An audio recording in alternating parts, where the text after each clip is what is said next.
Okay, so today we're going to talk about quarter one, the first 3 months of the year, the highs, the lows, the surprises.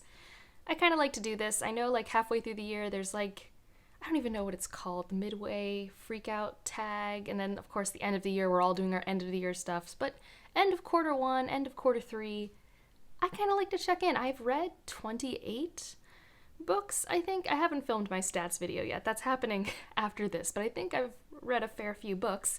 If you've been following me the past 3 months, I don't think you're going to be shocked by any of this, but I love watching other people do this, and I kind of wanted to like look back, even though it's only been 90 days, and see what happened, because honestly, things have gone by very slowly and quickly, somehow, both at the same times. And we're going to start positive. We're going to start with the best books for me so far, so these are my 4.5 and 5-star reads. These are the reads, not including rereads. I didn't include rereads on this list. I don't know, I felt like that was like cheating and not new information. So these are new to me books that were 4.5, 5-star reads. Starting with I'm just going in order of which I read them because I am horrible at ranking things and I will not do that. But it's The Mask of Mirrors by M.A. Carrick. That's an author duo. And Leslie at the Nerdy Narrative is reading it right now, and it brings me so much joy because this is one of my favorite reads of the year. It's, I think, for sure my favorite. Oh, that's hard. Well, it's up there in terms of like new releases and being my favorite, but I love The Mask of Mirrors. This is a book I have a review for, but just briefly, this is kind of like a con artist, political, ballroom fantasy. It has a very... we don't really understand the magic system. It's like soft but also structured. It has to do with writing. It has to do with dreams. I think it's really cool, and I really like how it's kind of integrated into society. Like it's basically as common as electricity is to us, and like electricity, not everyone really knows how it works. They just know how to use it. And we follow Ren and her kind of found family team as they basically try to pull one over on the rich people. And I don't know, I'm pro eat the rich, so it was a really fun story. I love all of the characters. It's just the prose and the story. It's the type of fantasy that I can just get sucked into. And that's exactly what happened. And I had no idea that that would happen, and it was extra wonderful just because of that. The second book comes out in November. At least that is what I've heard. And I think they just tweeted the other day that they submitted a draft or something, so I'm very, very excited. For sure gonna try and get an arc of that, but I mean, I bought a copy, so I'm going to probably buy it as well. I just cannot wait to see what happens next. Like, it was a well-wrapped-up story, but I need to know. I need to know. The next one we'll talk about was actually, I mean, I feel like all the time things are surprising me because I don't go into anything knowing much, but Ship of Magic by Robin Hobb, first book in the Live Ship Trader series, I had a good time with Farseer. It was a 4-star series. Maybe Royal Assassin was like a 4.5 star if I were to like rate it how I rate things now. But like, I didn't love Fitz that much. Like, he was fine. He was a perfectly serviceable character for that story. I love Ship of Magic so much, and I'm about to read Mad Ship really, really soon, and I can't wait. At first I was really torn because the emotional, like, weight that I had at the beginning of this book was so much. I was so stressed. I started the book knowing what Robin Hobb does to characters, which, if you're new, Robin Hobb is not kind to her characters. She puts them through very realistic situations, and then they have to figure it out. And, you know, in a world where sometimes we're trying to escape reality, that can be hard. And so the situation presented at the beginning, I knew exactly what was going to happen to start off our narrative, and I was not excited for that to kick off. But I was so emotional and had so many thoughts that I made a spoiler vlog just on the spot. I was just like, I need to talk to a camera about this. I have so many thoughts. I need to get them out there. Oh my goodness. So I have a vlog, I have a review. Recently my friend Jade and my friend Stephanie had been reading it, and so they were voxering, and I was like, oh, I'm so excited to unpack all of this again, which is why I'm extra excited to pick up Mad Ship this month. Such a good book. Like, obviously, mileage varies. I do think that if you don't care about these characters, it's not very plot heavy. Like, there's plot, but the plot is watch characters overcome their circumstances. So, like, inherently, how do you care about the plot if you don't care about the characters, right? And I think that's always, mileage will vary. But man, for me, I read, like, the last 200 pages in, like, a day. which I don't do very often. All right, so this is the book that I wasn't sure if I liked it more or less than Mask of Mirrors, and this is A Desolation Called Peace by Arkady Martine. The second book in the Texkalan world. I think it's the finishing of that arc, although there could be novellas and other things, which I am all for, because this world, this universe that she has created is amazing. I have reviews for both A Memory Called Empire and A Desolation Called Peace. They are very solid books. I love this space opera duology. Oh, what to say about A Desolation Called Peace? It somehow has, I would say, 80% of my favorite sci-fi tropes, which is everything to me. I love that.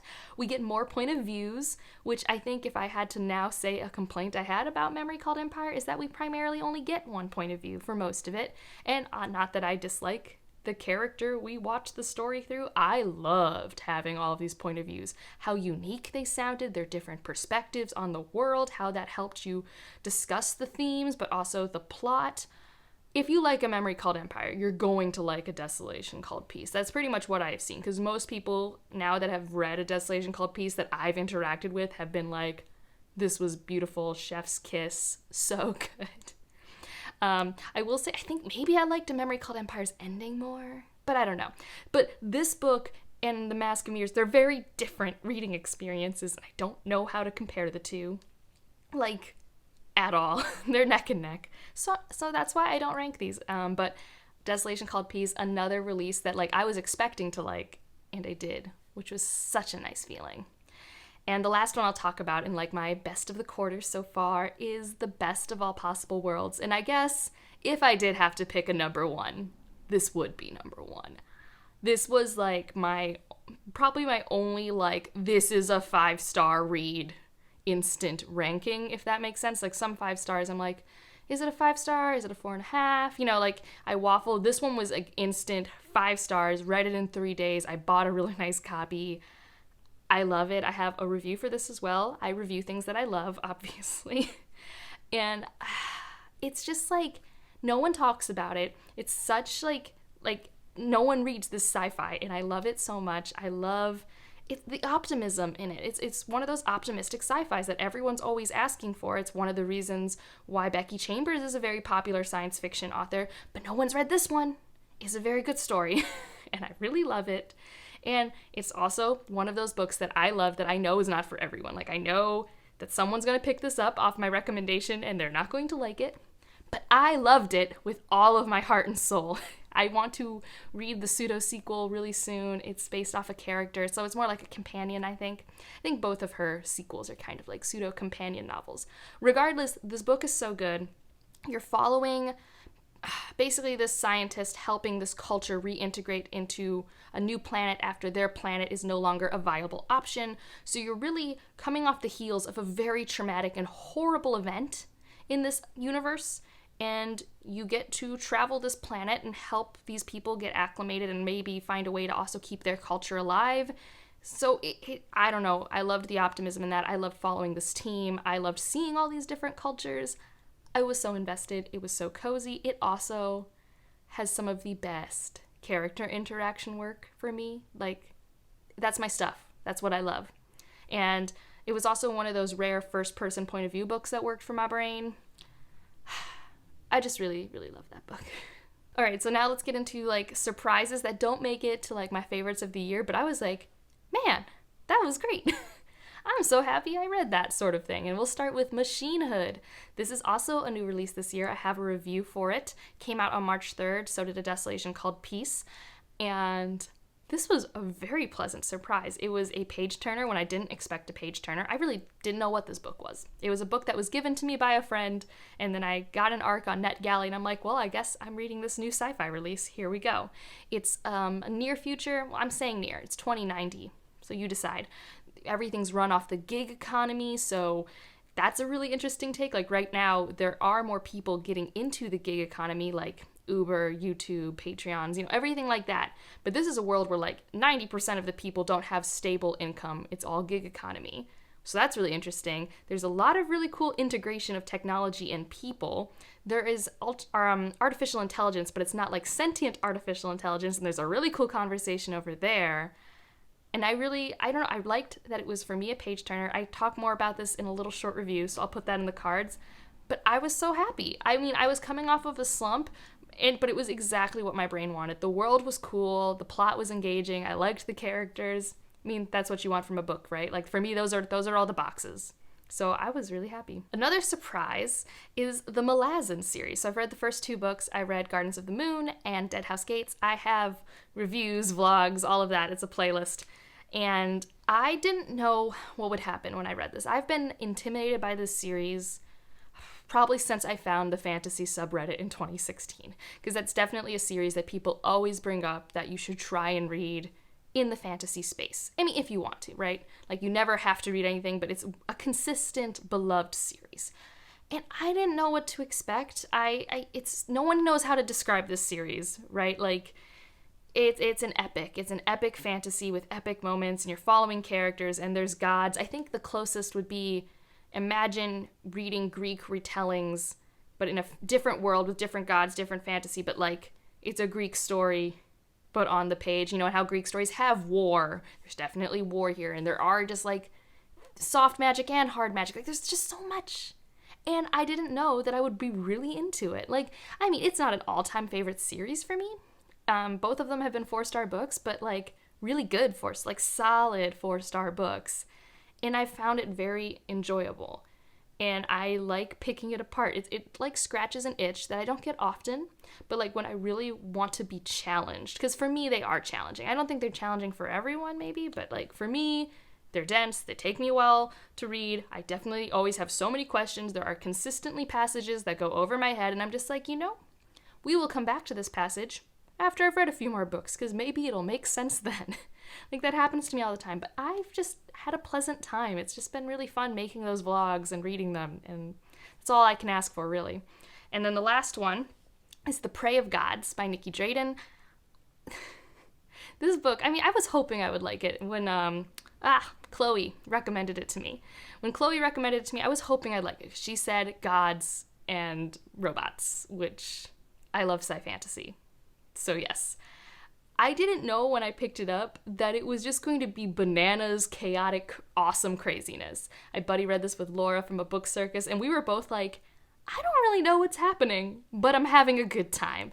And it wasn't a perfect book. I think we both gave it 4 stars, but it was a great 4-star. Like, that week of my life was not a good week, because mental health, and I think it was February, and who likes February? I do not.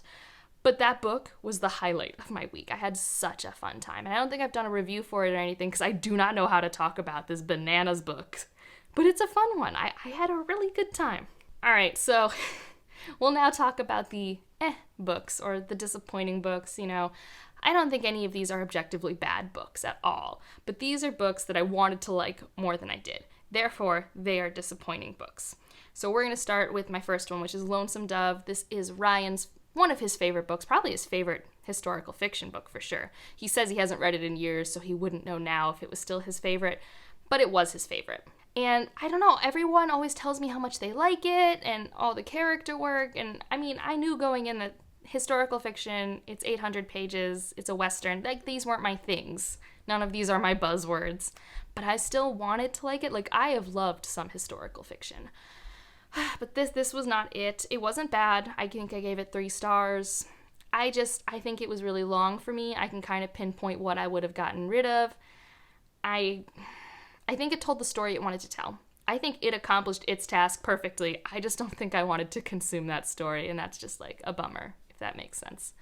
So that was kind of Another one that was that I kind of expected to be but I was still disappointed, is Tower of Swallows, 4th Witcher novel. This one wasn't as bad as Time of Contempt. I don't imagine anything could be as bad as Time of Contempt. But I get angrier at Time of Contempt the further I get, because I feel like there was really important world building in Time of Contempt that I still don't understand. And I'm in the 5th book right now, and I feel like I missed something important in terms of like keeping track of names in the different circles. So I'm gonna have to go down a Reddit hole later and like figure out what name connects to what part of the political plot. But I shouldn't have to do that. The book that brought that up should have done that for me. Anyways, this isn't about Time of Contempt, but Tower of Swallows, also not like amazing. It's mostly the endings. Like, the endings of these books, guys, They just end. They're just like, and now there are no more pages. There are no more words. And I'm just like, but we haven't talked about these other people for a long time. Their story is kind of not wrapped up. Wanna talk about them? And he's like, nope. And then you pick up the next book, and it's not like the next book picks up where that one left off. No. Anyways, that was a little disappointment. Another one that I don't think is necessarily a disappointment, but it's definitely not one of my higher reads, and that is Deacon King Kong. We read this for my local book club. I've talked about it in a wrap-up in many Friday reads, and I loved so much about this book, but the stuff I disliked really brought it down for me, and that was pretty disappointing. Like, I really liked the writing style. I really liked what he chose to write with this community, and like even when he went off on literary fiction tangents, like I really liked it, but I did not like the main character, and I did not like the messages I thought he was giving in this book. So I don't know, the more I've thought about it, the more like this isn't a disappointment. I mean, it's a literary fiction. I don't ever know how I feel about literary fiction. It's not my genre. I read it because it helps me. It helps me read my own genres better because it helps me, I don't know, it has helped me. Like, trust me, if I hadn't started reading literary fiction, I could have never read Lord of the Rings. You know, it's like, it really helps me with different writing styles. So I like doing it, but this one, I had such high hopes. There was a point when I was reading it that I'm like, oh, I bet I could binge this out tonight. I'm so into it. And that didn't happen. I literally was like, how many pages can I read a day to finish it in time for book club, and no more. Like, that's what happened. It was a really sharp turn, and a lot of it was on the character work for the main character, and just like some of the themes surrounding that character. So, yeah. And the last one, I won't belabor because I have a whole spoiler-free video for it. Spoiler-free, like I literally do not talk about any plot points, like at all.